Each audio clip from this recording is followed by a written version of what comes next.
Hello dear students, a very warm welcome here on the ongoing YouTube revision session for CCT examination जिसमें मैं cover करने वाली हूँ quantitative aptitude के दोनों चैप्टर्स का सिंगल वन शॉट। तो लास्ट सेशन में बच्चों we have already covered number system में जो भी ICSI के मॉड्यूल में जो क्वेश्चंस थे और कॉन्सेप्ट थे प्लस MCQ बुक के इम्पोर्टेंट क्वेश्चंस एंड कॉन्सेप्ट और कुछ एक्स्ट्रा क्वेश्चन CCT बुलेटिन के question we have covered that for number system in the last session. I hope आप सब ने वो सेशन देख लिया होगा और वो उतना सब आपने कवर करके रख लिया होगा। नाउ अब हम स्टार्ट करने वाले हैं with the next chapter which is fundamental arithmetic operations. अब जब आप फंडामेंटल अरिथमेटिक ऑपरेशंस की बात करते हैं तो हमें इतना कुछ पढ़ना रहता है which is percentage, ratio, proportion, square root, average, compound interest, simple interest का बेसिक्स, प्रॉफिट एंड लॉस। ठीक है, सो इतना हमें कवर करना रहता है and one additional topic which is called BODMAS। ठीक है, तो आज के सेशन में भी हम यही करते हैं, हम मॉड्यूल के कॉन्सेप्ट देख लेते हैं, कुछ क्वेश्चंस कर लेते हैं प्रैक्टिस। MCQ बुक के CCT बुलेटिन के तो हमने ऑलरेडी कवर कर ही लिए थे। ठीक है, तो let's get started with fundamental arithmetic operations. तो सबसे पहले अगर मैं बात करूं बच्चा तो आपको टॉपिक दिखता है एक BODMAS का मतलब क्या ही हो रहा था। BODMAS में सबसे पहले यही बताते हैं कि आपको ब्रैकेट करना है, फिर ऑफ सॉल्व करना है, फिर डिवीजन सॉल्व करना है, फिर multiplication, addition and then last में आपको सब्ट्रैक्शन करना होगा। जैसे रिवीजन सेशन है तो फटाक हम थोड़े क्वेश्चंस देखते हैं। अगर आपको मॉड्यूल के क्वेश्चन की मैं बात करूं तो ऐसा दिख रहा होगा ऐड 30 एंड 45। तो 30 एंड 45 को ऐड करेंगे तो हमें मिल जाएगा 70 और बोल रहे हैं 70 में से 20 को सब्ट्रैक्ट कर दो। ठीक है, उसके सम को 30 एंड 45 को के सम को 20 में से सब्ट्रैक्ट कर दो तो will get what, will get 55। ठीक है, फिर ऐसे ही क्वेश्चन दिख रहा है 10 5 टाइम्स तो ऑब्वियसली ये 50 हो जाएगा। फिर ये इंपॉर्टेंट क्वेश्चन दिखा हमें ऑफ BODMAS। सबसे पहले आपको ब्रैकेट दिख रहा है तो ब्रैकेट सॉल्व करेंगे सो यू विल गेट 24। तो 24 divide by 12 plus 72 divide by 8 and minus 9। फिर BODMAS के हिसाब से आपने ब्रैकेट तो सॉल्व कर लिया, ब्रैकेट आपने ऑलरेडी सॉल्व कर लिया, ऑफ है नहीं, तो अब आपने क्या सॉल्व करना होगा, अब आपने डिवीजन सॉल्व करना होगा और आपको दो चीज़ें डिवीजन की दिख रही हैं विच इज़ 24 डिवाइड बाय 12 तो 2 हो जाएगा, 72 डिवाइड बाय 8 तो 8 9 जार 72 और बाकी फिर आपको दिख रहा होगा दिस 9। सो 9 माइनस 9 0 हो गया और हमें आंसर में क्या मिला, हमें आंसर में मिल गया 2। ठीक है, so that's how you solve the question of BODMAS only. और भी क्वेश्चंस आपको दिख रहे होंगे जैसे समथिंग लाइक दैट, बोल रहे हैं 24 minus 4 divide bye 2 multiply with 3। So again आप इसे BODMAS से सॉल्व करेंगे तो BODMAS के ब्रैकेट नहीं है, ऑफ नहीं है, डिवीजन है। तो डिवीजन सबसे पहले आप डिवीजन कर लेंगे तो 4 डिवाइड बाय 2 आपको क्या मिल जाएगा, 2 मिल जाएगा and this is 24 minus 2 multiply with 3। अब आप सबसे पहले क्या करेंगे, एज पर द रूल अब आपको करना होगा मल्टीप्लिकेशन। तो 3 2 जार 6। अब आप 24 में से 6 माइनस कर देंगे एंड 24 माइनस 6 क्या हो जाएगा, 24 माइनस 6 हो जाएगा 18। ठीक है, नेक्स्ट अगर मैं बात करूं तो सिमिलर ऐसे ही क्वेश्चन है बट डिवीजन का साइन इधर उधर कर दिया है तो सबसे पहले आप डिवाइड ही करोगे। तो 24 divide by 4 is 6 multiply 3 plus 2 तो 6 3 जार 18, 18 प्लस 2, 18 प्लस 2 आपका क्या हो जाना है, 18 प्लस 2 आपका हो जाना है 20 and that is your answer. तो इस तरीके से BODMAS के फिर और भी क्वेश्चंस हमें दिख रहे हैं तो लेट्स सॉल्व दिस क्वेश्चन। देखो यहाँ पे ब्रैकेट है तो सबसे पहले ब्रैकेट ओपन कर लेंगे तो -5 plus 48 divide by what, divide by -16 और divide by -16 minus 2 multiply with 6। अब 48 डिवाइड बाय 16 अगर हमें दिख रहा है तो 48 डिवाइड बाय 16 कितना हो जाएगा, -3 एंड दिस विल बिकम -12। और हम इस सबको ऐड कर देंगे तो -8 माइनस 12 कितना हो जाएगा, -20। ठीक है, देखो 48 डिवाइड बाय 16 3 होगा पर ये माइनस साइन के भी इफेक्ट को हमें कंसिडर करना पड़ेगा तो -3, या फिर आप इसे बोल सकते थे कि ये माइनस से माइनस साइन कैंसिल हो जाएगा तो बाहर वाला माइनस बचेगा, जिस भी तरीके से आप इसे लेना चाहो। सो ये बोर्ड मार्क्स के क्वेश्चन थे और क्लास में मैंने आपको कुछ ये एक्स्ट्रा प्रैक्टिस क्वेश्चन और बोर्ड मार्क्स जो आपने क्लास में किए भी होंगे, अगर आप एपीटी के स्टूडेंट हैं तो यू नो अबाउट दिस। ठीक है, now moving on to next topic is what. Next topic आपका जो मेन स्टार्ट होता है is ratio and proportion. Ratio and proportion आपसे क्या कह रहा था, रेशियो एंड प्रोपोर्शन में कह रहे थे कि रेशियो का मतलब होता है, रेशियो का मतलब हो जाता है जब भी हमें दो क्वांटिटीज को कंपेयर करना होता है, जब भी हमें दो क्वांटिटीज को कंपेयर करना होता है तो हम उसे क्या कहते हैं, रेशियो। रेशियो को हम किससे लिख रहे थे, रेशियो को हम लिख रहे थे x/y से या x/y से। ठीक है, और जो x है उसे हम एंटीसीडेंट बोलते थे और जो y है हम उसे क्या कहते थे, हम उसे कॉन्सिक्वेंट कहते थे। अब इसी तरीके से प्रोपोर्शन आता था हमारा। प्रोपोर्शन क्या हो जाता था, equality of two ratios is what, proportion. तो एक रेशियो a/b ले लिया, एक रेशियो c/d ले लिया, इसकी इक्वालिटी को हम क्या कहेंगे, इसकी इक्वालिटी को हम प्रोपोर्शन कहेंगे। जब हमने इसका क्रॉस मल्टीप्लिकेशन किया तो हमें मिला a into D is equals to b into C. अब इसके डिनोशन की तरफ अगर हम देखते थे तो इसको इस तरीके से डिनोट किया जाता था, इसको इस तरीके से डिनोट किया जाता है। दो रेशियोज थे ना हमारे पास, a/b और c/d। तो a/b एक रेशियो है, c/d एक रेशियो है। ये प्रोपोर्शन में है तो यहाँ पे 4 बार हम 4 डॉट्स बनाते थे, तो इसे रीड करते थे a/b is in proportion with c/d। अब जब आप यहाँ देखोगे तो ये b और c बीच में वैल्यूज हैं, तो इसको हम क्या कहते थे, इसको हम बोलते थे मीन वैल्यूज, क्योंकि ये बीच में है। और कोने कोने की चीज़ों को बोलते हैं एक्सट्रीम वैल्यूज। तो ये क्योंकि कोने कोने पर हैं तो हम इन ऑब्जर्वेशंस को क्या बोल रहे हैं, हम इन ऑब्जर्वेशंस को बोल रहे हैं एक्सट्रीम वैल्यूज। ठीक है, तो कोने कोने में क्या है, a और d। तो a और d का मल्टीप्लिकेशन किसकी इक्वल होता है, b इंटू सी के मल्टीप्लिकेशन के इक्वल होता है। तो हम कह सकते हैं प्रोडक्ट ऑफ एक्सट्रीम किसके इक्वल होगा, प्रोडक्ट ऑफ मीन के इक्वल होगा। ये कॉन्सेप्ट था हमारा प्रोपोर्शन का। ए को फर्स्ट प्रोपोर्शन बोलते थे, बी को सेकंड प्रोपोर्शन, सी को थर्ड प्रोपोर्शन और डी को फोर्थ प्रोपोर्शन। फिर क्वेश्चन की कैटेगरीज पे अगर हम आएंगे तो आपसे बोलेंगे कि बताइए कौन प्रोपोर्शन में है। तो जैसे ये क्वेश्चन दिख रहा होगा, आपसे बोला 2, 6, 4, 12 क्या ये प्रोपोर्शन में है, बताइए। तो आपने क्या करना है, फर्स्ट और लास्ट वाले का मल्टीप्लाई करना है और मिडिल 2 टर्म्स का मल्टीप्लाई करना है। अगर ये इक्वल आ गया तो yes that will be in proportion. तो इक्वल आया तो प्रोपोर्शन में है। इसको चेक करते हैं तो 2 5s are 10 but 4 3s are 12, this is not equal. इसका मतलब है this is not in proportion, this is not in proportion. तो इस तरीके से हम सॉल्व करते थे प्रोपोर्शन को। जैसे यहाँ पे बोल रहे हैं एक और एक्स्ट्रा क्वेश्चन कि 1/2, 1/3, 1/x, 1/5 अगर प्रोपोर्शन में हैं तो बताइए x की वैल्यू क्या होगी। तो प्रोपोर्शन में है ना, तो फर्स्ट और लास्ट को मल्टीप्लाई करते थे। 1/2 मल्टीप्लाई 1/5 किसकी इक्वल होगा, मिडिल टर्म्स को मल्टीप्लाई करते थे। तो 1/3 मल्टीप्लाई 1/x। तो जब आपने इसको मल्टीप्लाई करके देखा so you will get what, 1/10 is equals to 1/3x। Reciprocal किया तो 10 इज इक्वल्स टू 3x। तो x की वैल्यू आपको क्या मिल गई, x की वैल्यू आपको मिल गई 10/3। x की वैल्यू आपको मिल गई व्हाट, x की वैल्यू आपको मिल गई 10/3। सो अगर ये पूरी चीज़ प्रोपोर्शन में है तो x की वैल्यू क्या होनी चाहिए, x की वैल्यू होनी चाहिए 10/3। ठीक है, इसी तरीके से ये एक और एक्स्ट्रा क्वेश्चन है, बोल रहे हैं 2, 10, 5x अगर प्रोपोर्शन में है तो x की वैल्यू फाइंड कीजिए। तो 2x इज इक्वल्स टू क्या हो जाएगा, 10 इंटू 5 तो हो जाएगा 2x इज इक्वल्स टू 50 और x की वैल्यू क्या हो जाएगी, x की वैल्यू हमें मिल जाएगी 25।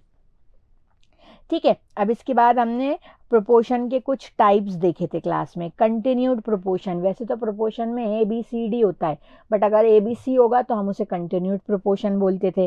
कंटिन्यूड प्रोपोर्शन क्या होता था हमारा, बी हमारा कंटिन्यूड प्रोपोर्शन कहलाएगा which is square root of A C. Third proportion हमारा क्या होता था, थर्ड प्रोपोर्शन हमारा बी स्क्वायर बाय ए होता था और फोर्थ प्रोपोर्शन हमारा क्या होता था, B into C by A. जैसे इसका अगर हमें थर्ड प्रोपोर्शन फाइंड करना है तो हमारा थर्ड प्रोपोर्शन होता है बी स्क्वायर बाय, तो बी स्क्वायर 3 है तो 3 स्क्वायर बाय 2, तो हमारा आंसर हो जाएगा 9/2। यहाँ पे हमसे कह रहे हैं फोर्थ प्रोपोर्शन फाइंड करना है तो फोर्थ प्रोपोर्शन हमारा होता था बी इंटू सी बाय, तो बी आपको दिख रहा है 3 इंटू 6 डिवाइड बाई 2, तो ये हो गया 3 3s are 6, 3 2s are 2, 3s are 6 and 3 3s are 9। तो हमारा फोर्थ प्रोपोर्शन आ गया 9। ठीक है। अब वर्ड प्रॉब्लम बेस्ड क्वेश्चन आपको एग्जाम में ज़रूर से आ सकते हैं इन रेशियो एंड प्रोपोर्शन। तो इसका बेसिक्स आपको मैं बताने वाली हूँ फ्रॉम दिस क्वेश्चन। ऐसी बहुत सारी कैटेगरी ऑफ द क्वेश्चन आपको एग्जाम में देखने को मिलेगी।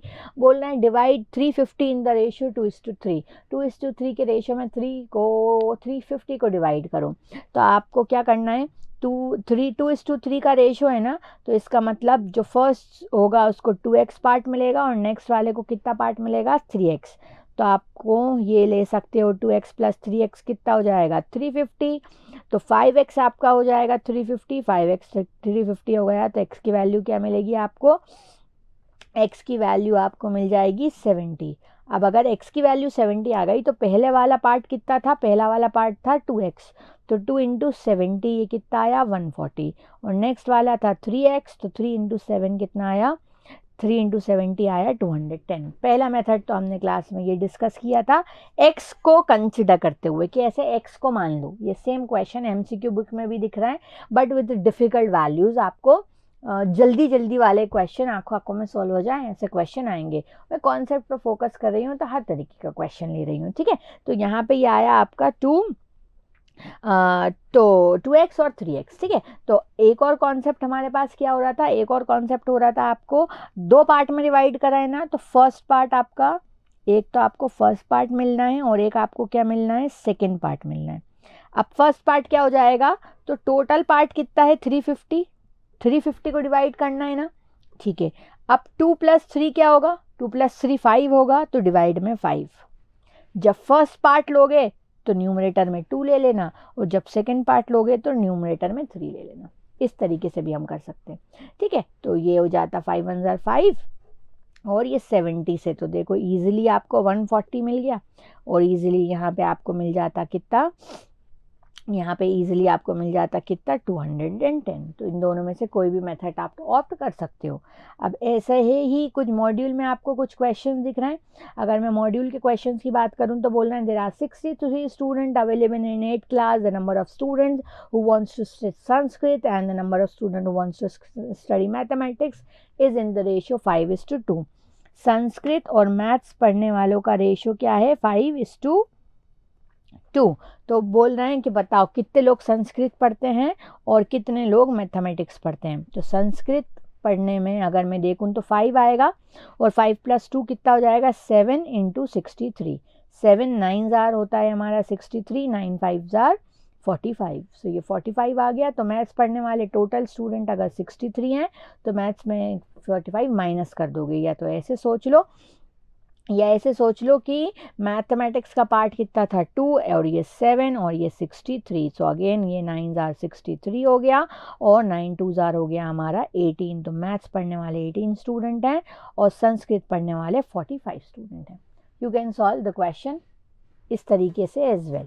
ठीक है, और फिर नेक्स्ट क्वेश्चन भी ऐसे ही दिख रहा है आपको कि R और S जो है, नेक्स्ट 2 क्वेश्चन में भी कुछ इसी तरीके से बोल रहे हैं कि R और S की इलेक्ट्रॉनिक शॉप थी और उसको कुछ प्रॉफिट हुआ, प्रॉफिट 7:5 के रेशो में हुआ, टोटल प्रॉफिट 12,000 था। तो बताइए कितने रेशो में दोनों को मिला होगा। तो R को कितना मिला होगा, R को मिला होगा 7 / 12 मल्टीप्लाई विद 12,000 और S को मिला होगा 5 / 12 × 12,000। सो ये कितना हो गया, ये हो गया आपका 1,000। सो इसको अगर 7,000 मिल जाएंगे तो इसको कितने मिल जाएंगे, इसको 5,000 मिल जाएंगे।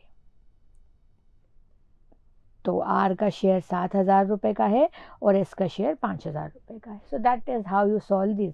अच्छा, ये रेशो का बड़ा ही इजी कॉन्सेप्ट है कि अगर कोई 25 किलोमीटर चल रहा है 5 घंटे में, तो मतलब 1 आवर में कितना ट्रैवल हो रहा है, 1 आवर में 5 किलोमीटर ट्रैवल हो रहा है। तो 8 आवर्स में कितना ट्रैवल होगा, 8 आवर में ट्रैवल हो जाएगा 5 × 8 विच इज़ 40 किलोमीटर। ठीक है ना। फिर कुछ इसी तरीके से हैं और मैंने आपको कुछ ये एक्स्ट्रा क्वेश्चंस करने को दिए थे, तो ये आप अभी भी सॉल्व कर सकते हैं। ठीक है, फिर इसके बाद अगर हम चलें तो नेक्स्ट टॉपिक पर। अच्छा, इसके बाद कुछ क्वेश्चंस थे आपके कि 2 क्वांटिटीज़ को हमें कंपेयर करना है, तो हम क्या करते हैं, डिवीज़न करते हैं ना। 2 क्वांटिटीज़ को हमें कंपेयर करना है तो हम दोनों क्वांटिटीज़ को डिवाइड करते हैं। उसी डिवीज़न को हम क्या बोलते हैं, उसी डिवीज़न को हम रेशो बोलते थे। ठीक है, फिर कुछ और एक्स्ट्रा क्वेश्चन है, this we have already cover in classroom, तो ठीक है, हो ही जाएगा ये आपका। Now moving on to next is what average. अच्छा, एमसीक्यू बुक में अगर हम देखें, अगर हम एमसीक्यू बुक के क्वेश्चन देखना चाहें तो देख लेते हैं कि what category of the question हमें दिख रही है फ्रॉम रेशो। तो अगर मैं देखूं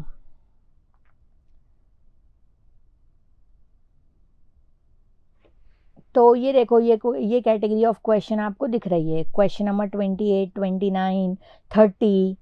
एमसीक्यू बुक से ये क्वेश्चन आपके रेशो से हैं। परसेंटेज, अच्छा ये तो परसेंटेज का क्वेश्चन है, ठीक है, पर ऐसे ही कुछ दिख रहा है आपको कि 3 है, तीनों एम्प्लॉयज़, परसेंटेज का है, ये रेशो का नहीं है। लेमिंग, ये आपको रेशो का कॉन्सेप्ट दिखा। क्वेश्चन नंबर 33, क्वेश्चन नंबर 33 में देखो क्या कह रहा है, 2 amounts in a bank account Akash and Bikesh are such that the sum of 5%। अच्छा, कुछ आकाश का अमाउंट है तो आकाश का अमाउंट x ले लेते हैं और बिकेश का अमाउंट y ले लेते हैं। तो आकाश के अकाउंट का 5%, तो 5% मतलब 5 डिवाइड बाय 100x, और बिकेश के अमाउंट का 4%, तो 4 divide by 100y is equals to what, 2/3 of 6% of Akash amount and 8% of Bikesh amount. 100 सब जगह से कैंसिल हो गया और ये हो गया 5 3 are 15, 4 3 are 12, 6 2 are 12 and 8 2 are 16। ये 3x हो गया और ये 4y हो गया। तो x/y का रेशियो क्या आ गया हमारा, x/y का रेशियो आ गया 4:3। ठीक है, तो इस तरीके का क्वेश्चन एमसीक्यू गाइड में है। ये सेम क्वेश्चन है बट यहाँ पे परसेंटेज की वैल्यू बस चेंज कर दी है, तो do it by yourself. So ऐसे क्वेश्चन आपको देखने को मिले फ्रॉम रेशो वाला टॉपिक। ठीक है, अच्छा, moving on to next topic is what, next is हमारा एवरेज। अगर हम एवरेज की बात करें, next topic is what, next topic is average. अब एवरेज हमारा क्या होता है, एवरेज का मतलब है कि एवरेज का मतलब सबको पता है, अगर सारे पॉइंट्स को कंसिडर करें तो मिडिल वैल्यू हमें क्या मिलेगी, उसी को हम एवरेज कह रहे थे कि लगभग सब क्या, जैसे किसी की हाइट 35 है, किसी की हाइट 40 है, किसी की 45 है, किसी की 43 है, किसी की 32 है, तो ऑन एन एवरेज मतलब लगभग सबकी हाइट किस रेशियो में कितनी है, उसको हम एवरेज बोलते थे। अब एवरेज ना आपको 3 तरीके से दिया है, एवरेज जो है आपको 3 तरीके से दिया है। सबसे पहला है अरिथमेटिक मीन। अरिथमेटिक मीन का क्या मतलब होता है, अरिथमेटिक मीन नॉर्मल एवरेज होता है। अब ये एवरेज आपका क्या हो जाएगा, ये एवरेज आपका हो जाएगा sum of all observation divide by number of observation. जितने भी ऑब्जर्वेशन है उन्हें ऐड करके डिवाइड कर देंगे हम n से। क्वेश्चन ले लो 235, 235 का एवरेज क्या हो जाएगा, 235 का एवरेज हो जाएगा 2 + 3 + 5 किया और डिवाइड किससे कर दिया, 3 से, तो कितना आ गया 10 डिवाइड बाय 3। ये आपका एवरेज है, 10 डिवाइड बाय 3 इज 3.33। ठीक है, तो अच्छा, अब यहाँ से याद रखो, यहाँ से अगर आपको सम कभी फाइंड करना पड़ जाए तो सम फाइंड करने के लिए क्या करते हैं, हम एवरेज का मल्टीप्लाई कर देते हैं नंबर ऑफ ऑब्जर्वेशन से, तो हमें सम मिल जाता है। ये वर्ड प्रॉब्लम में काम आता है। एवरेज क्या होता है, सम डिवाइड बाय n, तो सम क्या हो जाएगा, एवरेज मल्टीप्लाई विथ n। पहला अरिथमेटिक मीन था। अब ज्योमेट्रिक मीन का क्या मतलब होता है, कभी भी जब आपको रेट्स दिए हों या परसेंटेज में आपका डेटा हो और आपको एवरेज फाइंड करना हो तो आप अरिथमेटिक मीन फाइंड नहीं करते, आप ज्योमेट्रिक मीन फाइंड करते हैं। मान लीजिए क्वेश्चन होता find the average of 15% and 10%, तो आप बोलोगे ma'am 15 + 10 25, 25 divide by 2 is what, 12.5, तो इन दोनों का एवरेज हो गया 12.5। फॉल्स। जब हमारा डेटा परसेंटेज में होता है, जब हमारा डेटा परसेंटेज में होता है तो we are bound to find the average by geometric mean, तो वो बाय डिफॉल्ट ज्योमेट्रिक मीन की बात कर रहे होते हैं। अब ज्योमेट्रिक मीन क्या होता है, ज्योमेट्रिक मीन का मतलब हो जाएगा कि आप इन दोनों ऑब्जर्वेशन का मल्टीप्लाई करो। कितनी ऑब्जर्वेशन है, 2 ऑब्जर्वेशन है, तो इसका क्या फाइंड कर दो, स्क्वायर रूट। ठीक है, तो ज्योमेट्रिक मीन आपका हो जाएगा 150 का स्क्वायर रूट। सो 12 12 क्या होता है, 144, तो ज्योमेट्रिक मीन इसका आपका लगभग 12 पॉइंट समथिंग आ रहा होगा. अब 12 पॉइंट समथिंग क्या एग्जैक्ट आंसर हम फाइंड नहीं कर सकते. ठीक है, लेट्स से आपका बोलते find the geometric mean, find the geometric mean of 2, 3 and 7. इसका ज्योमेट्रिक मीन आपसे पूछ लेते. तो ज्योमेट्रिक मीन ऑफ 2, 3, 7 क्या हो जाता? 2 × 3 × 7. 3 वैल्यूज हैं तो आ जाता क्यूब रूट. तो ज्योमेट्रिक मीन आपका हो जाता 3 2 6 एंड 6 7 42. 42 की power 1/3. That will be your answer. ठीक है, सो ये हमारा ज्योमेट्रिक मीन होता है. नेक्स्ट हमारा क्या आता है? Harmonic mean. अब हार्मोनिक मीन की डेफिनेशन बड़ी ही मतलब इन टर्म्स ऑफ बुकिश अगर हम बात करें तो देखो, हार्मोनिक मीन में हम क्या करते हैं, मान लो मुझे 2, 3, 5 का हार्मोनिक मीन फाइंड करना होता. तो हार्मोनिक मीन क्या कहता है? हार्मोनिक मीन कहता है कि पहले इन ऑब्जर्वेशन का रेसिप्रोकल करो. तो कितना हो जाएगा? 1/2, 1/3, 1/5. ठीक है, ऑब्जर्वेशन का रेसिप्रोकल किया. अब जब हम ऑब्जर्वेशन का रेसिप्रोकल करके उसका मीन फाइंड करते, 3 ऑब्जर्वेशन है तो डिवाइड बाय 3 आ जाता. ये क्या हुआ है? अभी तक जितनी भी ऑब्जर्वेशन थी उनका रेसिप्रोकल करके उसको ऐड किया और डिवाइड किया, नंबर ऑफ ऑब्जर्वेशन थे. अब इस पूरी चीज का भी रेसिप्रोकल कर दो, so you will get what? The harmonic mean. So इसका रेसिप्रोकल करते तो आ जाता 3 डिवाइड बाय 1/2 प्लस 1/3 प्लस 1/5. ये कहलाता है हमारा harmonic mean. Harmonic mean is the reciprocal of the average of the reciprocal of the all the observation given in the required data. ठीक है, तो अच्छा, ये कब फाइंड करते हैं हम? हार्मोनिक मीन की एप्लीकेशंस क्या हो जाती हैं? हार्मोनिक मीन हम जब फाइंड करते हैं जब हमें स्पीड फाइंड करना हो. कभी भी 2 स्पीड दिए हों और उसका एवरेज आपसे फाइंड करने बोला हो तो आपको हार्मोनिक मीन फाइंड करना पड़ेगा. ठीक है, लेट्स से आपको हार्मोनिक मीन फाइंड करना होता 12 किलोमीटर पर आवर और 10 किलोमीटर पर आवर का. तो क्या कितनी ऑब्जर्वेशन है? 2 ऑब्जर्वेशन है तो आप लिखते 2 और 12 का उल्टा 1/12 और 10 का उल्टा 1/10. अब इसको हम सॉल्व कर देते. तो 2 divide by 10 plus 12 divide by 120. So 2 × 120 divide by 22. इसको हमें सॉल्व करना होता है और वैल्यू फाइंड करनी होती. सो this is what? This is harmonic mean.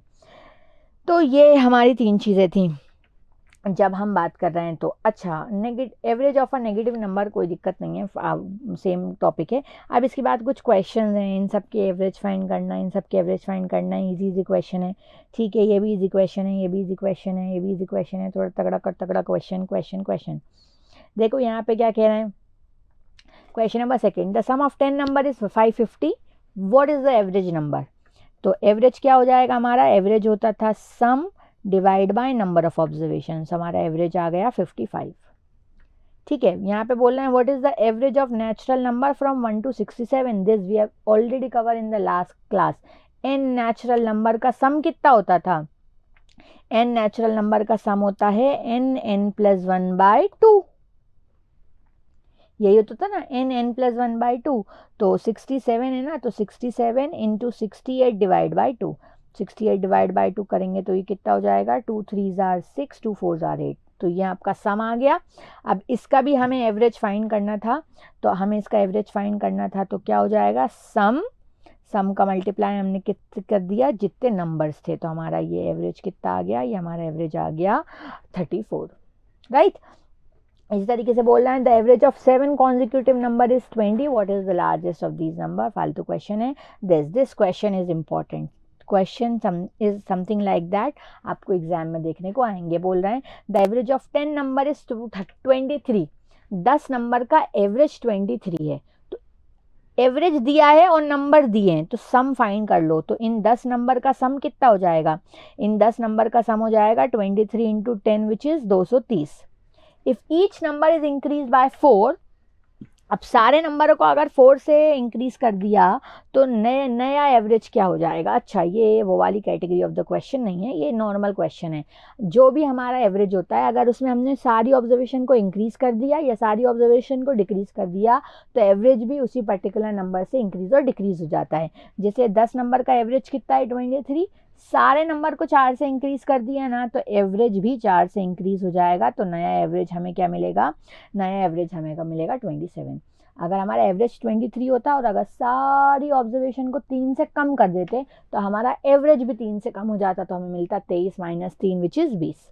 ठीक है, सो दिस इज दैट क्वेश्चन। अच्छा, ये क्वेश्चन है, मैं इस क्वेश्चन की बात कर रही थी। ऐसे क्वेश्चन आपको एग्जाम में देखने को मिल सकते हैं। कह रहे हैं the average of 50 number is 20। 50 number का एवरेज 20 है, तो इन 50 नंबर का सम कितना हो जाएगा। सम फाइंड करने के लिए दोनों नंबर्स को मल्टीप्लाई कर देते हैं, तो हमें सम मिल जाएगा 1000। ठीक है, 50 × 20 कितना मिल जाएगा हमें 1000। अब बोल रहे हैं if two numbers 37 and 43 are discarded, 37 और 43 को हटा दिया तो बताइए एवरेज कितना होगा।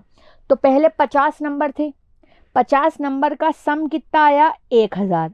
अब उस 1000 में से 37 हटा दो और 43 हटा दो, तो जो नया वाला सम है, नया वाला सम मिल जाएगा हमें। तो 1000 में से हमने क्या माइनस कर दिया 80, तो हमें कितना मिला 920, 920। ठीक है, अब हमारा सम कितना आ गया 920। अब हमें इसका एवरेज फाइंड करना था। तो एवरेज आपका क्या होता था, एवरेज होता था जो सम होगा उसमें हम किसका डिवाइड कर देंगे, नंबर ऑफ ऑब्जर्वेशन का। तो सम तो 920 आ गया, लेकिन नंबर ऑफ ऑब्जर्वेशन कितनी होंगी, पहले कितने लोग थे 50, लेकिन 2 को तो हटा दिया, 37 को भी हटा दिया और 43 को भी हटा दिया। तो पहले 50 थे, 2 को हटा दिया, तो अब कितने बचे, अब बचे 48। अब हम इसे कैंसिल आउट कर देंगे तो हमें हमारा एवरेज मिल जाएगा। ठीक है, पहले 50 लोगों का एवरेज 20 आ रहा था, तो मल्टीप्लाई करके सम आता है, तो सम कितना आ गया 1000। तो टोटल 1000 लोग हो रहे, 1000 नंबर मतलब टोटल सम कितना आया 1000। अब उसमें से 37 हटा दिया तो 1000 में से 37 माइनस करो, 43 भी हटा दिया तो 43 भी माइनस करो। तो जो नया वाला सम है वो कितना आ गया 920।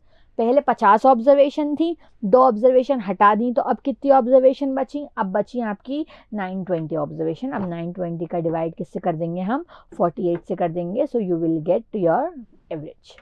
ठीक है, सो इस तरीके के क्वेश्चन छोटी वैल्यूज में, बड़ा नंबर है थोड़ा छोटा वैल्यू कर देंगे तो आपको ऐसा आ सकता है क्वेश्चन। इस तरीके का क्वेश्चन बोल सकते हैं what is the average of first 6 multiple of 4। 4 के मल्टीपल क्या हो जाएंगे 4 + 8 + 12 एंड देन 16 20 24 एंड 26 ही बोला है ना सिर्फ। तो डिवाइड कैसे कर दो, डिवाइड कर दो आप 6 से, क्योंकि 6 observation.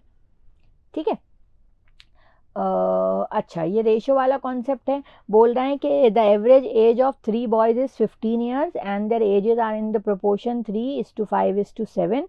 What is the age in years of the youngest boy. तो यंगेस्ट बॉय कितना होगा, तो 3 बच्चे हैं, तीनों की एवरेज एज कितनी है 15 ईयर्स।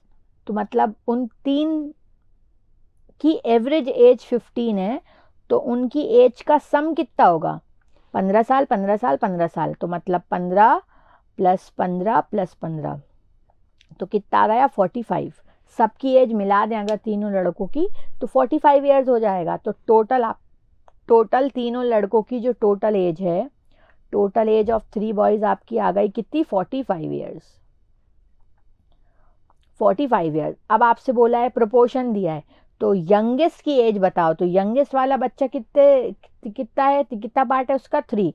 तो कितने क्या करते थे 3 लिखते थे, नीचे टोटल लिखेंगे तो 3 5 + 7 और टोटल एज कितनी आ गई 45। तो ये आंसर हो जाएगा।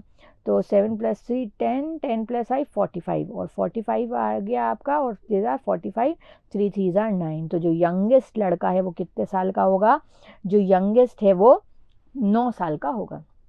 तो इस तरीके से हम रेशियो प्रोपोर्शन से को और एवरेज को यहाँ पे मर्ज कर दिया। So these are the question related with average. अब बहुत सारे क्वेश्चन आपको क्लास में दिए थे या क्लास में प्रैक्टिस कराए थे, तो ये बाकी के आपके क्वेश्चन हैं, ये बाकी के सारे क्वेश्चन हैं। सो ये हमारा एवरेज था।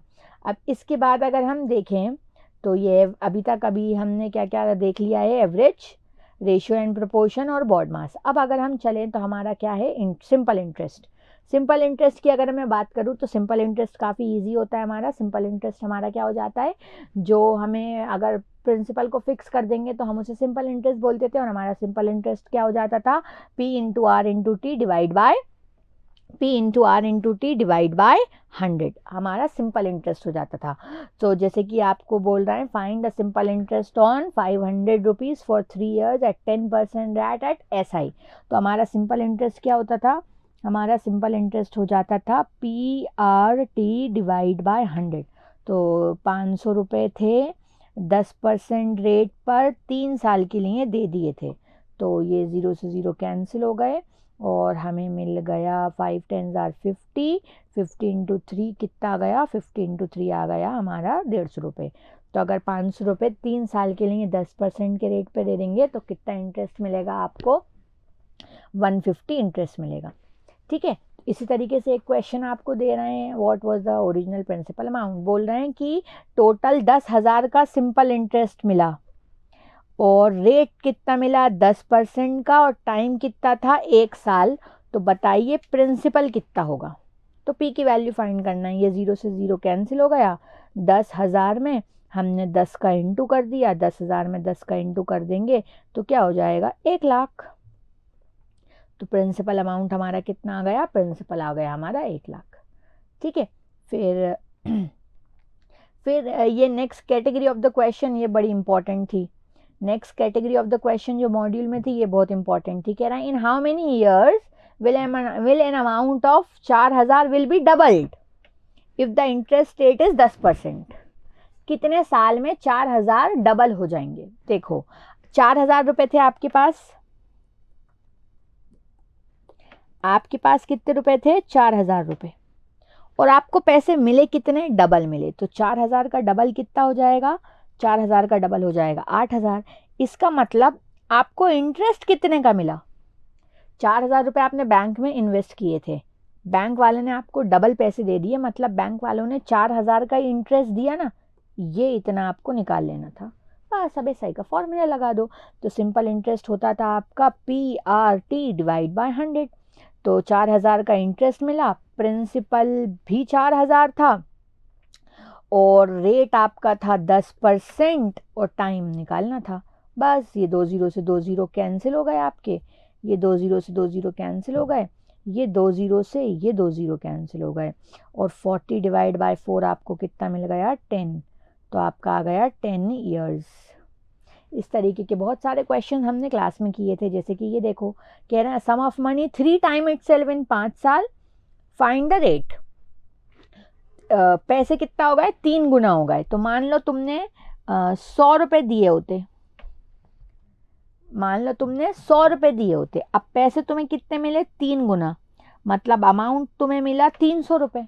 ये मैंने अज्यूम कर लिया कि 100 रुपये थे, मैंने 100 रुपये बैंक में जमा किए, बैंक वाले ने मुझे 3 गुना ज़्यादा पैसे दिए, मतलब 300 रुपये दिए। तो इंटरेस्ट कितने का मिला, 100 रुपये तुमने दिए थे, 300 रुपये तुम्हें मिल गए, मतलब बैंक वालों ने तुम्हें इंटरेस्ट दिया 200 रुपये का। ये इंटरेस्ट फर्स्ट फाइंड कर लेना था तुम्हें। तो सिंपल इंटरेस्ट होता था आपका PRT डिवाइड बाय 100। तो सिंपल इंटरेस्ट 200 रुपये का, प्रिंसिपल 100 रुपये का, रेट तो पता ही नहीं है, और टाइम दिया है 5 साल। बस अब हम फाइंड कर लेंगे। ये 100 से 100 कैंसिल हो गया, 5 1 5, 5 4 20 और दिस। तो रेट आ गया तुम्हारा कितना, रेट आ गया तुम्हारा 40%। ठीक है, नेक्स्ट क्वेश्चन पर चल रहे हैं। तो बोल रहे हैं सम ऑफ मनी 6 टाइम इटसेल्फ। तो 6 गुना तुम्हें पैसे मिले, तो 600 रुपये मिल गए, तुमने 100 रुपये जमा किए होंगे। तो सिंपल इंटरेस्ट कितना का हो गया, सिंपल इंटरेस्ट 500 का हो गया। सिंपल इंटरेस्ट कितना हो गया, 500 का, तुमने जमा किए थे 100 रुपये, रेट बताना है, और टाइम 6 साल दिया है, ये कैंसिल कर दिया, और तो 500 डिवाइड बाय 6 आ जाएगा आपका रेट। तो इस तरीके से ये क्वेश्चन सॉल्व करने होते हैं। ठीक है, बाकी ये बहुत सारे क्वेश्चन हमने क्लास में प्रैक्टिस के लिए आपको दिए थे और आप लोगों ने सॉल्व भी किए थे, तो एक बार आप इसे भी रिवाइज कर लेंगे।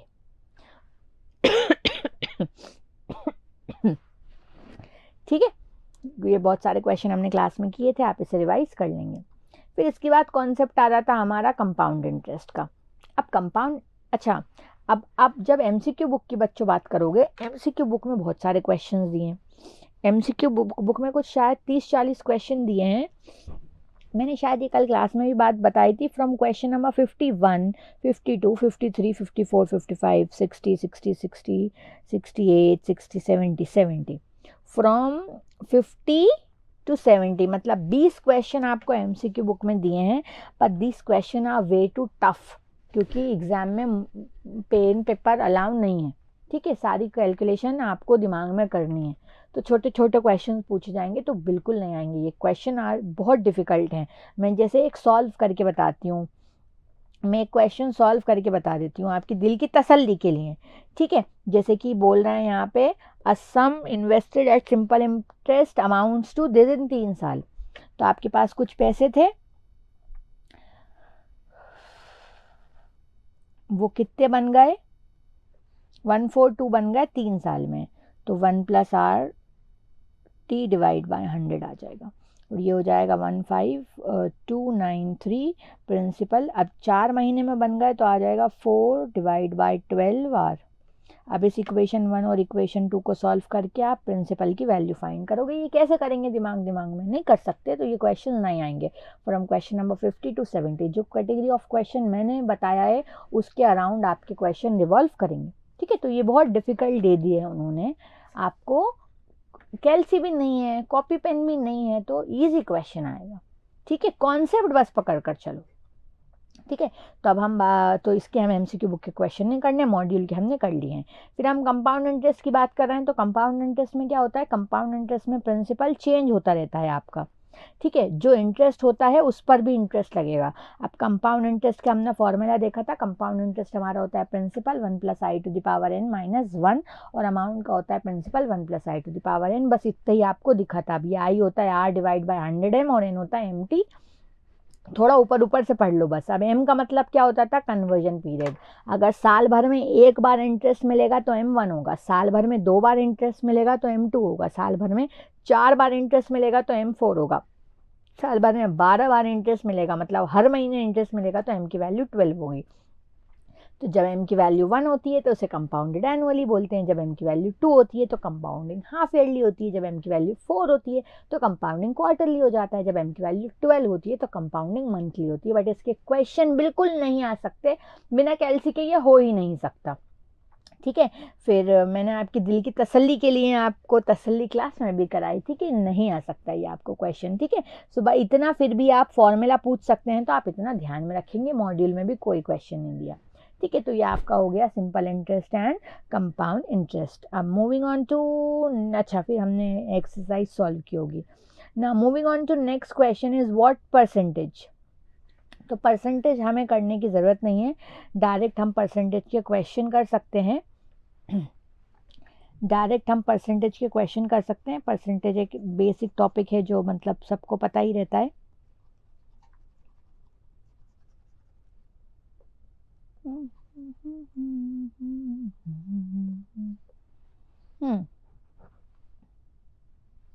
तो अगर हम परसेंटेज की बात करें तो परसेंटेज के क्वेश्चन आपको बहुत सारे दिख रहे होंगे एमसीक्यू गाइड में, तो हम देख लेते हैं परसेंटेज के क्वेश्चंस। जैसे कि अभी एक क्वेश्चन आया था ना, ये कह रहे हैं 3 एम्प्लॉयज़ हैं जिनके पास इतने इतने पैसे हैं, 1254, 2563, 3541 respectively. What is the percentage of total votes did B get. तो बी के टोटल परसेंटेज कितने हो जाएंगे। तो बी के पास कितने पैसे हैं, बी के पास पैसे हैं आपके पास 2563। परसेंटेज फाइंड करने के लिए नीचे क्या आ जाएगा, टोटल, और टोटल और इस पूरी चीज़ को किससे मल्टीप्लाई कर देंगे, 100 से मल्टीप्लाई कर देंगे। तो 2563 divide by 1254 plus 2563 plus 3541 multiply with 100। ये आपको फाइंड करना आता है। ये क्वेश्चन में नंबर बहुत बड़ा है, बट छोटे छोटे नंबर का क्वेश्चन आएगा तो आपसे बन जाएगा। ठीक है, सिमिलरली क्वेश्चन नंबर 29 है, सिमिलरली क्वेश्चन नंबर 30 है। अब इसके बाद 31st क्वेश्चन देखते हैं। 31st क्वेश्चन में क्या कह रहे हैं, if Manjeet has certain mangoes which are 5 times as if Naresh. तो मंजीत के पास 5 टाइम्स ऑफ मैंगोज हैं देन नरेश। ठीक है, ओके। इसके बाद बोल रहे हैं द 20% ऑफ नरेश मैंगो, तो 20% of Naresh mango is how much percentage, तो एक्स ले लिया, of mangoes of Manjeet has. ठीक है, तो ये तो हो गया आपका 20, 100 से 100 कैंसिल हो गया, और मंजीत के पास कितने मैंगोज थे, एम, तो एन से एन कैंसिल हो गया। 20 डिवाइड बाय 5, 20 डिवाइड बाय 5 कितना आ गया, 4। तो 20% of Naresh mango is 4% of Manjeet mango. Simple. इस तरीके से ये नेक्स्ट क्वेश्चन भी सेम ही है, कह रहा है if Manjeet has certain mangoes as 4 times as Naresh, then 20% of Naresh mango, 20% of Naresh mango is how much percentage that Manjeet has। ठीक है, तो m की वैल्यू क्या है आपकी, m की वैल्यू अगेन है आपकी 4n, तो 100 से 100 कैंसिल हो जाएगा, 4 1 जार 4, 4 5 जार 20, सो द आंसर इज 5%। ठीक है, ये भी परसेंटेज का क्वेश्चन था which we have covered right away. और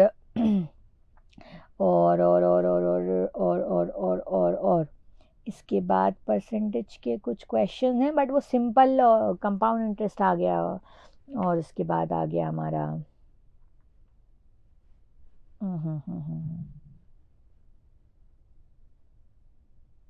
अच्छा, इसके बाद ये क्वेश्चन देखो, एक ये रेशो का क्वेश्चन था, अभी हमसे छूट गया है। क्या कहना है, in a mixture of 120 litres the ratio of vinegar and water is 3:1। तो 120 लीटर पानी है और विनेगर और वाटर का रेशो क्या है, विनेगर और वाटर का रेशो है आपका, विनेगर और वाटर का रेशो है 3:1। अब 3:1 रेशो है तो 3x प्लस 1x 4x हो जाएगा, 4x 120 से डिवाइड करेंगे तो 30 हो जाएगा। मतलब विनेगर कितना होगा, 90 लीटर, और वाटर होगा आपका 30 लीटर, है ना।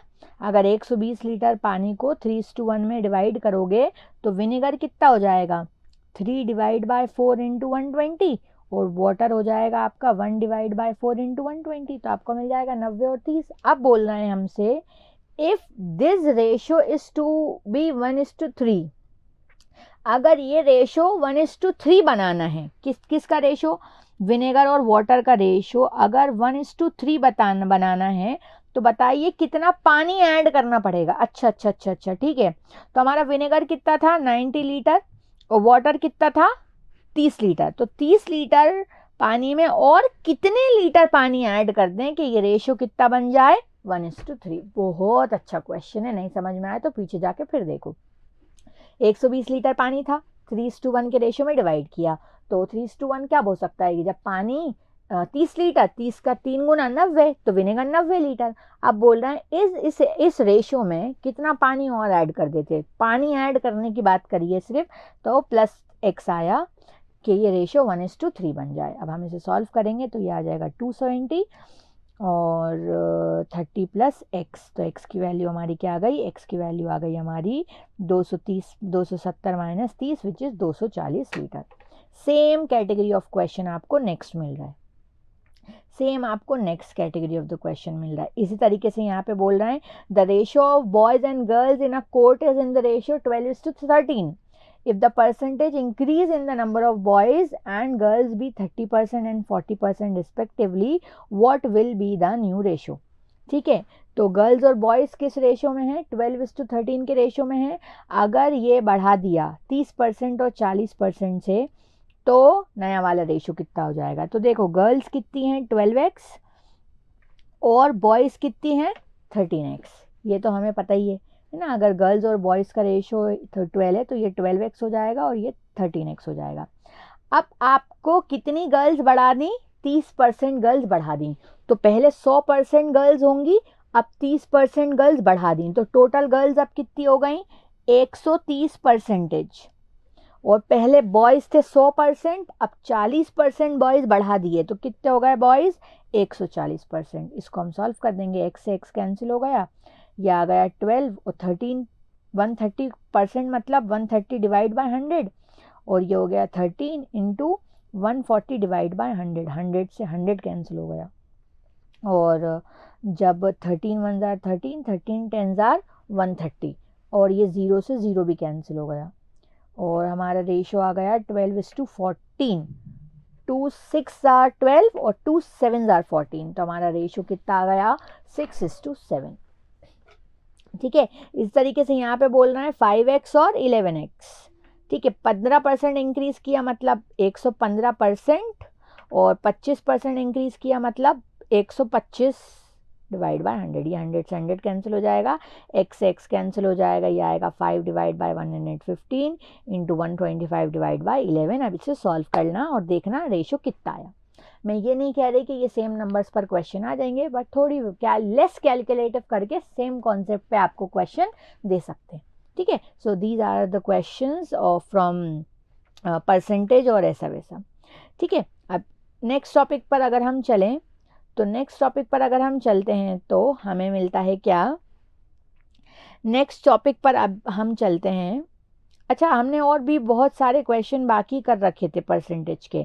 जैसे अगर हम मॉड्यूल में देखें, अगर हम मॉड्यूल की बात करें परसेंटेज में, हम मॉड्यूल की परसेंटेज की बात करें तो बहुत सारे क्वेश्चन आपको देखने को मिल रहे हैं। जैसे बोल रहे हैं कि क्या बोल रहे हैं, अगर 1200 में 200 में से 10 एप्पल ख़राब हैं तो ये कितना परसेंट है, तो कर देंगे 10 डिवाइड बाय 200 मल्टीप्लाई विथ 100, तो ये कैंसिल हो गया, और कितना आ गया ये आ गया हमारा 5%। ये आ गया हमारा 5%। फिर बोल रहे हैं 20% निकालिए 80 का, तो 20% ऑफ 80 मतलब परसेंट को हटाते हैं तो डिवाइड बाय 100 आ जाता है, ऑफ और 80, इसको अब हम सॉल्व कर देंगे तो हमें 16 मिल जाएगा। 20% of this, 30% of 400 apples are bad, 30% of 400 apples are bad.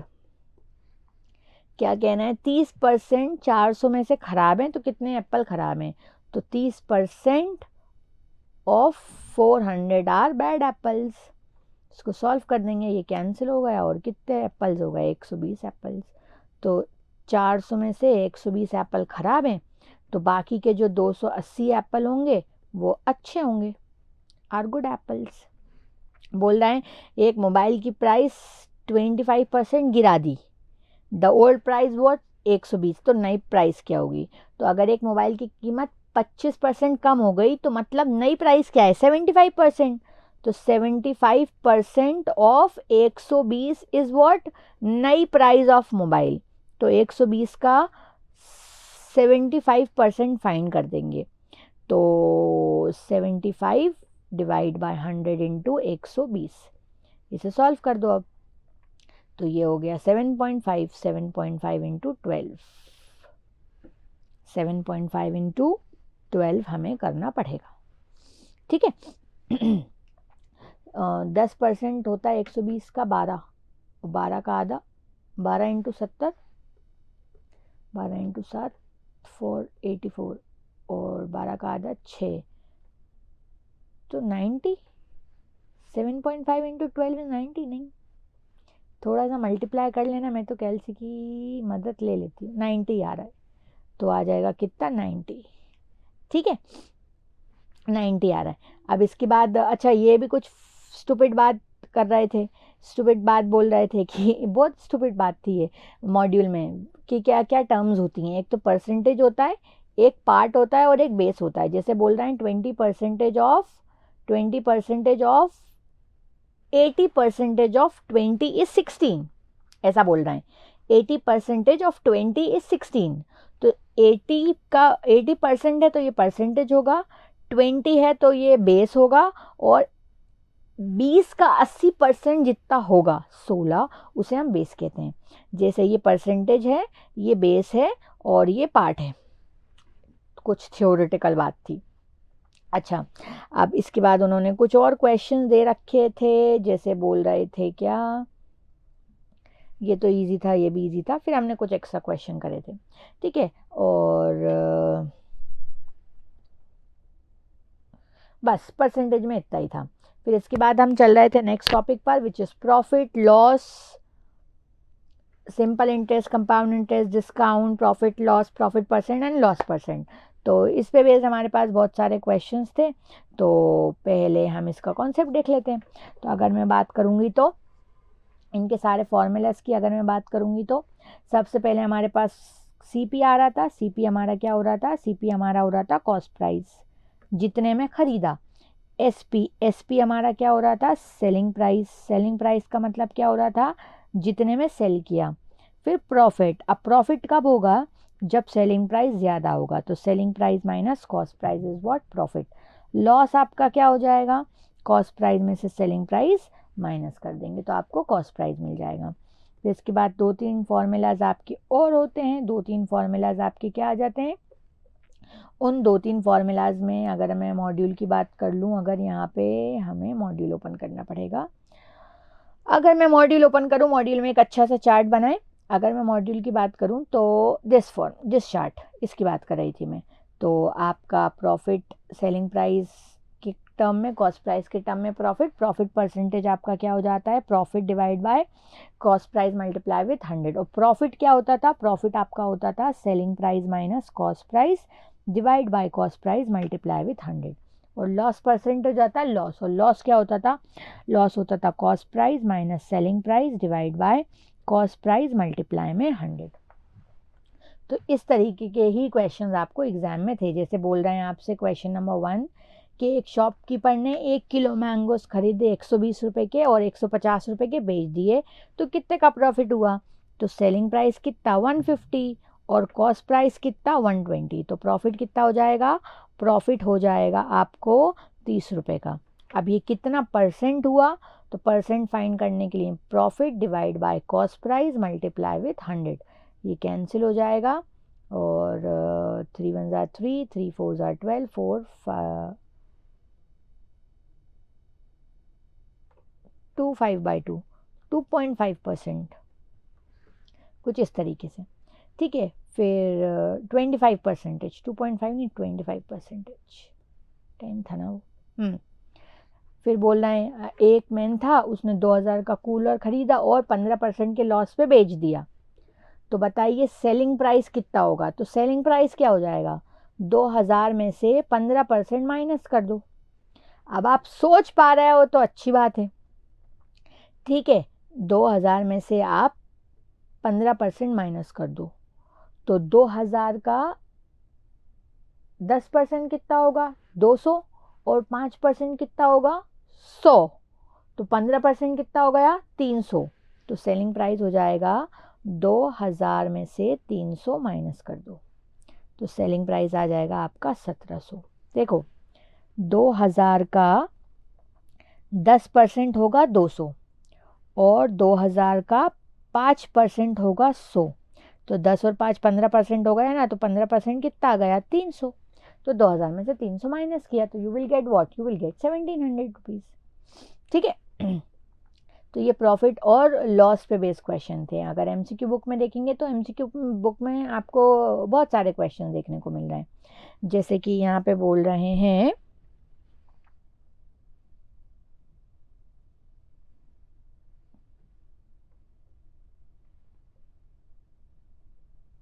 ये मिसप्रिंट हैं कुछ question.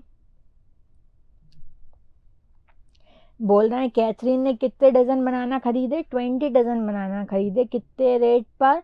125 per dozen. He sold each at a rate of 11 रुपये। What was his profit percentage? Question number 97। ऊपर के कुछ क्वेश्चन मिसप्रिंट हैं। तो अब 20 डजन थे और तो टोटल परचेज मतलब कॉस्ट प्राइस कितनी हो गई? 20 इंटू 125। 20 इंटू 125 कितना हो गया? 2500। तो कॉस्ट प्राइस आ गई हमारी कितनी? 2500 रुपये। और 2500 पर डजन, 2500 पर डजन। अब अगर हम देखें यहाँ पे तो ठीक है, डजन में ही लेने देते। और अगर हम सेलिंग प्राइस की बात करें तो उसने each at a rate of 11 रुपये। अब 11 रुपये एक बनाना की बात कर रहे हैं या एक डजन बनाना की बात कर रहे हैं? चलो यूनिट की मान लेते हैं कि अगर 11 रुपए का एक बनाना बेचा तो एक डज़न कितने का होगा, एक डज़न हो जाएगा 120 इंटू 11, 120 इंटू 11 मतलब 131 पर डज़न।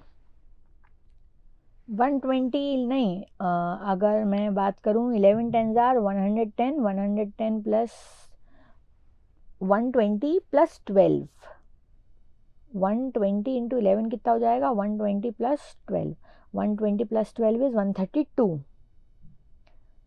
तो 132 पर डज़न पर सेल कर दिया, तो 132 पर डज़न पर सेल करा तो हमारे पास कितने डज़न थे, 20 डज़न थे। तो 132 का डबल कितना हो गया, 264।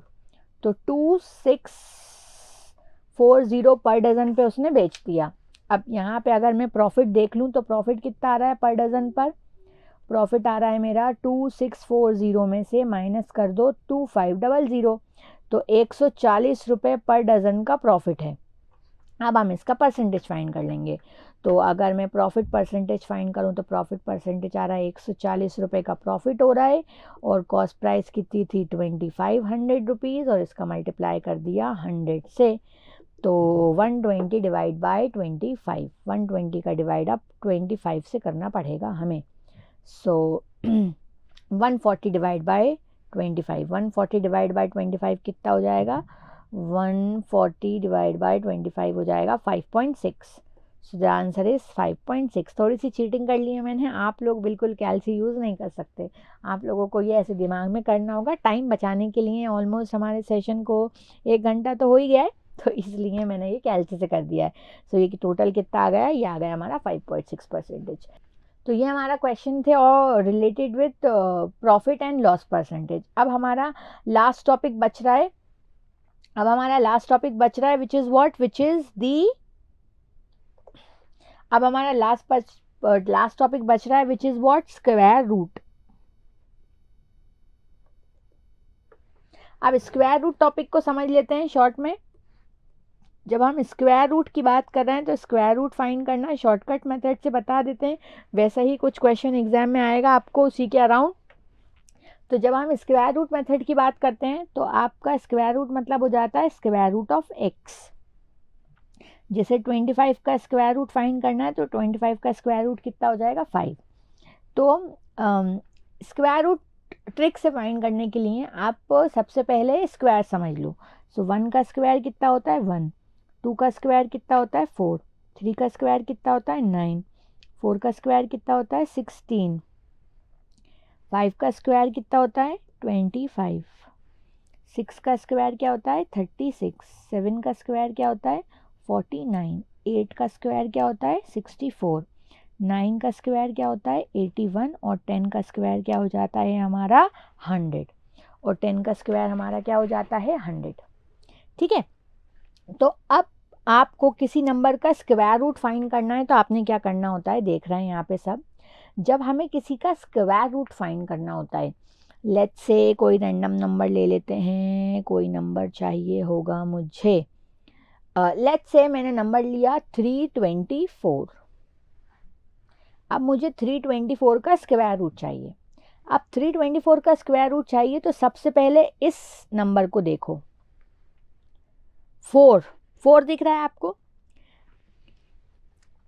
आपने पेयर 2 के पेयर्स बनाए तो 24, 4। अब यहाँ पे देखो 4 कब आ रहा है, ये 2 बार में 4 आ रहा है। या तो 2 का स्क्वायर 4 होता है या 8 का स्क्वायर 64 होता है। तो इससे आपको ये पता चला या तो आंसर में 4 होगा, या तो आंसर में 2 होगा, या आंसर में 8 होगा। इतनी बात समझ में आई। 2 का स्क्वायर 4 था और 8 का स्क्वायर 64 था। तो ये जो नंबर दिख रहा है ना, ये आता है, या तो 2 आएगा यूनिट नंबर पर या तो 8 आएगा। अब बचा क्या, 3। अब ये देखो 3 से जस्ट छोटा परफेक्ट स्क्वायर क्या है, तो 1 का स्क्वायर 1, 2 का स्क्वायर 4, 4 तो बड़ा हो गया। तो 3 से छोटा जो परफेक्ट स्क्वायर है वो क्या है, 1। तो आंसर होगा या तो 12 या तो 18। आंसर होगा या तो 12 या तो 18। तो 12 का स्क्वायर तो आपको पता है 144 होगा, तो आंसर हो जाएगा 324। सो इस तरीके से हम इसे सॉल्व करते हैं। थोड़ा सा और थोड़े से और क्वेश्चन ले लेते हैं। लेट्स से मेरे पास क्वेश्चन होता 1225, स्क्वायर रूट ऑफ 1225। अब जब मैं 1225 की बात कर रही हूँ तो 25 आया। 25 5 कब आ रहा है? 5 तो सिर्फ 5 में ही आ सकता है, 25 है ना, तो 5 में ही आ सकता है, तो हमें समझ में आया 5। अब आप देखो 12 से छोटा परफेक्ट स्क्वायर, 1 का स्क्वायर 1, 2 का स्क्वायर 4, 3 का स्क्वायर 9, 4 का स्क्वायर 16। 16 तो 12 से बड़ा हो गया, तो छोटा देखेंगे, 3 का स्क्वायर 9, तो ये 35 विल बी योर आंसर। ठीक है, समझ में आ रहा है कैसे करते हैं? लेट्स से आपके पास होता है स्क्वायर रूट ऑफ 1764, तो 4 फिर से 4 आया। अब 4 आपको पता है, या तो 2 2s are 4 या 8 8s are 64, 8 8s are 64। अब आप देखो 17 से छोटा क्या हो सकता है? 17 से छोटा परफेक्ट स्क्वायर 1 4 9 16 25, 16 16 16 16 किसका स्क्वायर? 4 का, तो या तो आंसर होगा 42 या तो आंसर होगा 48। अब इसके बाद आपको कर देखना पड़ेगा। ये इसकी डिसएडवांटेज यही है, या तो इन दोनों में से आपको एक ऑप्शन में दिख रहा होगा, एक ऑप्शन, 2 ऑप्शन, 3 ऑप्शन और 4 ऑप्शन, या तो आपको ऐसा दिख रहा होता 48 47 43 40, तो आप 48 पे टिक कर देते हैं। ठीक है, नहीं 48 नहीं, 42 है इसका आंसर। और अब हम इन दोनों में से क्या है हम फाइंड नहीं कर सकते, आप मल्टीप्लाई करके देखना पड़ेगा। तो 42 का मल्टीप्लाई 42 से करेंगे तो ये हो जाएगा 84, 4 2s are 8, 4 4s are 16, तो ये परफेक्ट दिख रहा है 1764। ठीक है, सो इस तरीके से हम इनको सॉल्व करते हैं। थोड़ा और बड़ा नंबर लेते हैं। लेट्स से मैं लेट्स से क्या ले लें? हम ले लेते हैं 8649। 8649। अब 8649 लिया तो लास्ट में क्या दिख रहा है? 9। लास्ट में तुम्हें क्या दिख रहा है? 9 दिख रहा है।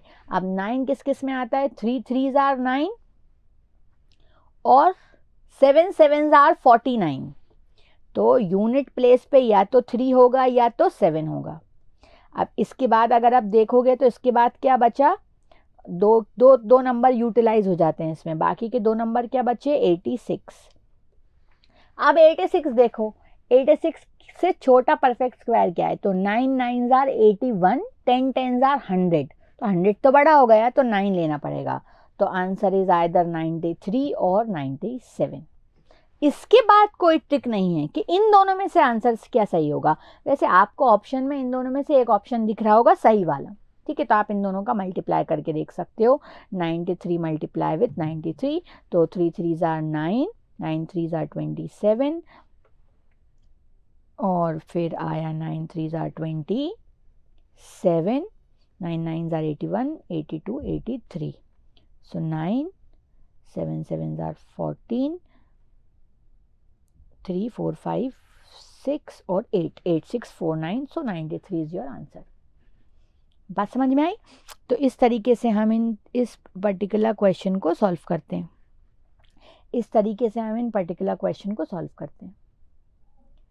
ये था हमारा क्या? Square root. अगर मॉड्यूल में आप क्वेश्चन देखोगे तो मॉड्यूल में आपको बहुत सारे तो नहीं, 1-2 क्वेश्चन दिख रहे हैं सिर्फ। अगर आप मॉड्यूल के बात करोगे स्क्वायर रूट की, तो आपको थोड़े से ही क्वेश्चन दिख रहे हैं। मैं बता देती हूँ, ये दिख रहा है कि which of the following is a square in all of its parts. इसमें से क्या स्क्वायर है? 225 स्क्वायर है किसका? 15 का। फिर बोल रहे हैं a perfect square can not have the digit at a unit place. 1 होता है, 2 2s are 4, 3 3s are 9, 4 4s are 16, 5 5s are 25, 6 6s are 36, 7 7s are 49, 8 8s are 64, फिर 9 9s are 81 और 10 10s are 10। तो इतने तो होते हैं परफेक्ट स्क्वायर में, इतने डिजिट पॉसिबल हैं। तो 1 आंसर नहीं हो सकता था, 4 आंसर नहीं हो सकता था, 8 और 9 भी आंसर नहीं हो सकता था, तो आंसर इज 8। बाकी ये वाले नंबर भी बाकी इनको छोड़कर सारे नंबर यहाँ आ सकते हैं, क्या क्या आ सकते हैं, 2, 3, 5 है, 6 है, 7, 8 और 9 है। 2, 3, 7, 8 आपके यूनिट प्लेस पे कभी नहीं आ सकते एक परफेक्ट स्क्वायर में। फिर बोल रहे हैं 6, 2, 4, 1 का परफेक्ट स्क्वायर क्या होगा, तो 41 दिख रहा है आपको। 1 1 1 1 जार 1 होता है एक तो, और 9 9 जार 81 होता है। 9 9 जार 81 होता है, तो या तो यूनिट प्लेस पे 1 होगा या 9 होगा।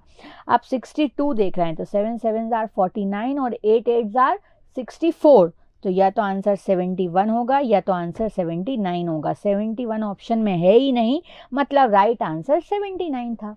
इस तरीके से हम इसे सॉल्व कर लेते हैं। ठीक है, नेक्स्ट क्वेश्चन की अगर मैं बात करूं तो बोल रहे हैं 6724 का स्क्वायर रूट होगा, तो 24 दिख रहा है। 24 हमें दिख रहा है, तो 4 2 2 जार 4 होता था और 8 8 जार 64 होता था, और 67 8 8 जार 64, तो या तो 82 होता था या 88 होता, तो हमें 88 तो दिख नहीं रहा, मतलब 82 आंसर है। तो इस टाइप से हम इन क्वेश्चंस को, पर्टिकुलर क्वेश्चंस को सॉल्व करते हैं। ठीक है, सो ये था हमारा एवरेज। अच्छा, अब हम स्क्वायर रूट फंक्शन की बात करें तो हमारे सारे टॉपिक्स कवर हो गए हैं।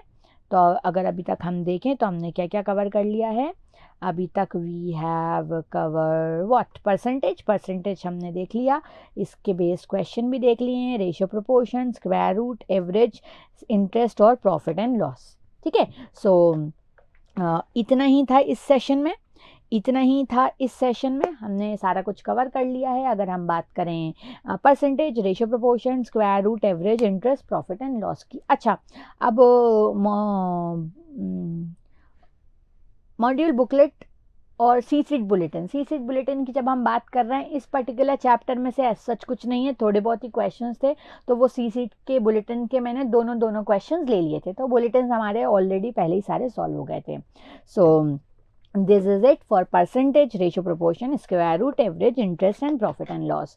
आप लोग अभी मॉड्यूल में से और एमसीक्यू गाइड में से ही पढ़ रहे हैं बच्चों, तो आप लोग ये ध्यान रखो कि आपको ना जनरल मैथ्स के क्वेश्चन आएंगे। फिर भी जो हमारा स्टडी मटेरियल था वो मैंने आपको बहुत अच्छे से करा दिया है, बट आपको जनरल मैथ्स के क्वेश्चन आएंगे। थोड़ा मल्टीप्लाई इनटू और प्रेजेंस ऑफ माइंड, थोड़ा सा लॉजिक लगाओगे तो you will definitely get your answer. थोड़े से कॉन्सेप्ट क्लैरिटी और थोड़ी सी प्रैक्टिस की ज़रूरत है। सी सीट में अभी तक क्योंकि कैल्सी और कॉपी पेन अलाउ नहीं है, तो जनरल क्वेश्चन आएंगे। बट अभी हमारे साथ क्या हो रहा है प्रॉब्लम, ये हो रही है कि हमें मॉड्यूल में से क्वेश्चन ही नहीं दिए। ठीक है, तो उनके कॉन्सेप्ट हमने अच्छे से कवर कर लिए हैं। बाकी सी सीट बुलेटिन और मॉक टेस्ट आप कर चल ही रहे हैं, सारे मॉक टेस्ट अच्छे से दो, जो मॉक टेस्ट के क्वेश्चन है वो प्रैक्टिस करो, तो उसी के अराउंड आपकी चीज़ें रिवॉल्व करेंगी। ठीक है, तो बहुत अच्छे से हमने प्रैक्टिस कर ली है। All the very best for your examination. बहुत अच्छे से एग्जामिनेशन करके आना। Bye bye, take care. इसी तरह के इन्फॉर्मेटिव वीडियोस देखने के लिए हमारे चैनल को सब्सक्राइब करें और लेटेस्ट वीडियोस को सबसे पहले देखने के लिए बेल आइकॉन को हिट करें। साथ ही लाइक और शेयर करना ना भूलें। APT educating India.